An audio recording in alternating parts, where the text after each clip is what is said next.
বন্ধুরা, সময় গড়ায় তার নিজস্ব নিয়মে সমৃদ্ধ হয়ে মানব সভ্যতা।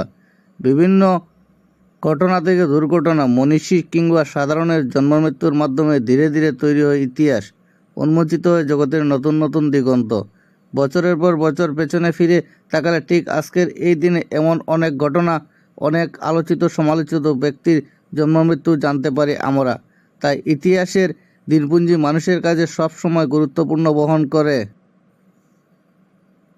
আজ ৩রা মে, ইতিহাসের পাতায় স্মরণীয় উল্লেখযোগ্য ঘটনাবলী।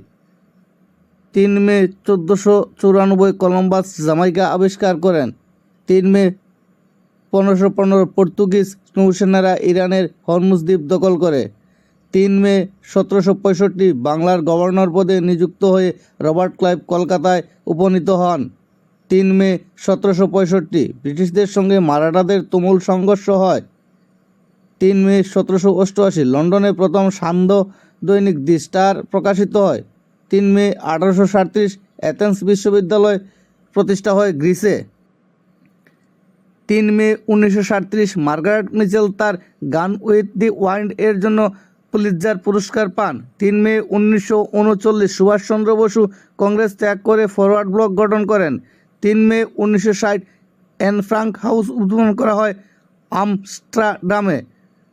৩ মে ১৯৬৮ ফ্রান্সের রাজধানী প্যারিসে ব্যাপক ছাত্র আন্দোলন শুরু হয়। ৩ মে ১৯৭১ ফিরোজপুর পতন হয় এবং পাক হানাদার বাহিনী ৬২ জনকে হত্যা করে।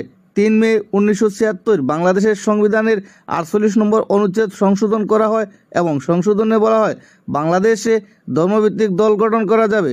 ৩ মে ১৯৭৯ রক্ষণশীল দলের মার্গারেট থেচার ব্রিটেনের প্রধানমন্ত্রী নির্বাচিত হন। তিনি ছিলেন ইউরোপের প্রথম নারী প্রধানমন্ত্রী।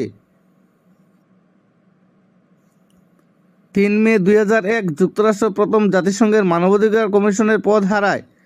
৩ মে ২০০২ পাকিস্তান নিউজিল্যান্ডকে গাদ্দাফি স্টেডিয়ামে ইনিংস ও ৩৩৪ রানে পরাজিত করে।